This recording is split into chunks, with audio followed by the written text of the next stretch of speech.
Hey, my wonderful, beautiful people, a pleasant afternoon to you. Now, wonderful people, I just listened to a remarkable post from Dr. Umar Johnson, I think his name is. And he was really trying to allow women, in particular, even men, you know, subliminally and directly, to understand the effects of white supremacy and where feminism started. It really started with the white woman's jealousy of the black woman, her husband's lusting and craving for the curvy and the wonderful shape of the black woman. And that is why, you know, that contributed to the beatings and the killings and so on of the black woman and the black man, and the separation of the family. You know, the black man was taken away and he went to another location as a slave, and the children were separated and so on. And if you notice, to this very day, we have had this segregation, you know, within the black community. You know, it is easy almost for a man to walk away from his woman, you know. And he was saying, Dr. Umar was saying, that the black man, with the knowledge of all of this, has the audacity to say, oh, I don't want no woman, this black woman with, you know, she has 2 or 3 children or many children. You know, it's a cowardice comment, because what you're doing is that you are really not investing in the black community. And I don't disagree with him, you know, where that is concerned. I do understand some of the reservations that these men may have because of the backlash that they may get, the lacking of support, especially from the child's end. You know, and I made a video saying that, men, let me tell you something. If you love your women, even if she's extroverted, you know, dynamic and vivacious and be like a Jenny and Energizer bunny, if you love her as Christ loves the church and gave himself up for her, she will automatically submit.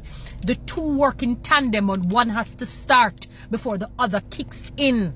It is not the other way around. You are made the head, so she can't submit to something that she's not seeing. She has to submit to something that makes sense, that is worthwhile, that is meaningful. All right? So you love her, she submits automatically. So it's a cowardice way.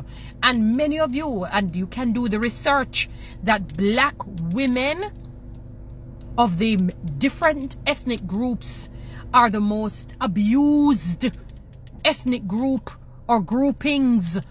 The black, and it is usually by a black man, by the black male.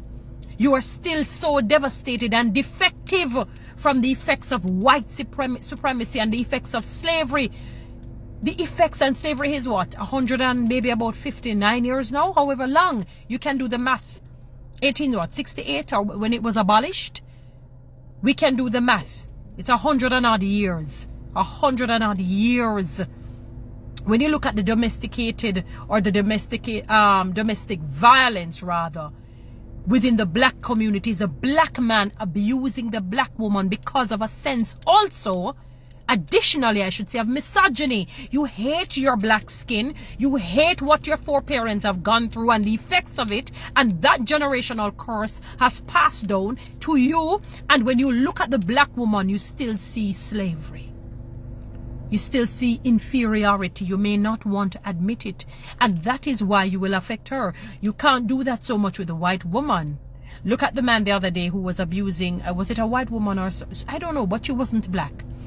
Some Jamaican guy, and let me tell you, I don't even want to know what his fate is right now. I don't even want to know what his fate. They will hold you accountable quickly before you even get to finish the abuse, if it is another ethnic group, especially if it is white. So you take that anger out of the black woman because nothing much comes of it. A number of women don't even report their molestation, what we call RAPE, because of the sort of backlash that they will get. By the time they're finished with the black woman, she's going to think that she was the one who is the perpetrator and the man is the victim. That many are damaged. There's no disrespect.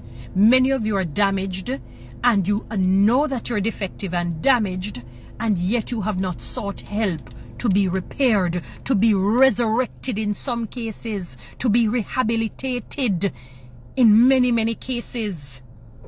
What you've done is that you said, oh, you talk too loud, oh, you're too fat, oh, you're too vulgar. Oh, you're taking control of everything. Not understanding once you love the woman right, she's going to just automatically submit to you. Women like protection. They like safety. They like security. It feels good when a man is protecting us and safeguarding us. We give all the power to God, and we give you, basically a portion of that to govern and to guide us, men. You don't need to ask once you're loving us right. But you have to emancipate yourselves from mental slavery. Do you understand? I was listening to him and he mentioned about Marcus Garvey. That Marcus Garvey, I know he was married more than once. I don't know. I know his first wife was a black woman. I'm not sure if the second one was, or she was white. But because of Marcus Garvey, and that is why I heard this years ago, and I think I read on it, that in New York, he is regarded as, more than a hero. Yes, he's a part of our 7 heroes, but in New York City, or New York, he is really regarded as a stalwart, more than a hero. Marcus Garvey was very instrumental in a grandiose way, in a magnolious way, in allowing black women to vote. Remember, that was a time when not even white women could vote. And that is why people will never understand why in America it's almost like they would rather to put, let's say, a literal dog, the animal dog, than having a woman becoming the president and so forth, So he was instrumental in allowing the black woman to vote. That even the white women would send their letters, and they went to, the president of the country and all the powers that be to try and get that stopped, because they couldn't understand. Imagine, we're white and all right. We are the shiznit. We are on top. We are made above the black woman.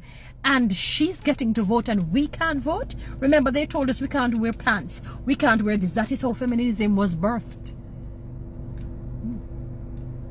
Because the white woman was so angry at the white man for shafting them, and then to put the cherry on top, lusting after us as black women because of our curves, our shape, and how we're talented in the performing arts, especially singing. Black men, I want you to understand how devastated we are, how damaged the black race, but in particular our black men. There is a book called The Black Male, the Marginalization of the Black Male, a Jamaican author. If I could, oh God, I'm seeing the book. I don't have it in front of me. It's a blue book. I want you to read upon it. A lot of these things they're stemming from white supremacy, from slavery. And what has happened, unfortunately, black men, you have not educated yourself so much, so greatly. You have not allowed emotional intelligence, critical thinking skills, comprehension skills to permeate your heart, your mind, and your soul, so that you can say, what have we done? We have not done right by our black women. We have put other ethnic groups above our black women because we have been so socialized into thinking anything that is black, it is dark, it is grim, it is unlovely, it is cursed. That we even carry that mentality, that misogyny, to our black women and treated them badly. We are the most damaged in terms of our relationships with the black man. And then when you have children, they have the audacity to say, I don't want any woman with 2 children, knowing that many of you have brought home chlamydia, gonorrhea, AIDS, syphilis to your wives, to your girlfriends. A friend of mine did a study on it years ago. You have not emancipated yourselves, your mindset from slavery. You have not educated yourselves to know that white supremacy damaged you. And it has damaged the women. Look at how women are against each other, especially black on black. Because you've been made to think that you're inferior. So as soon as you see somebody going up, you think, oh, she's acting like she's superior and she has my skin tone. Even if the shade is lighter or darker, I'm going to pull her down by all means. Not knowing that when she goes up, she's going to find a way to open the door so that you can come in. We're kings and queens as a black race, if only we knew it. Guys, you know what to do. Read TikTok and YouTube. Subscribe. All right, time for your lion now. Time for send me a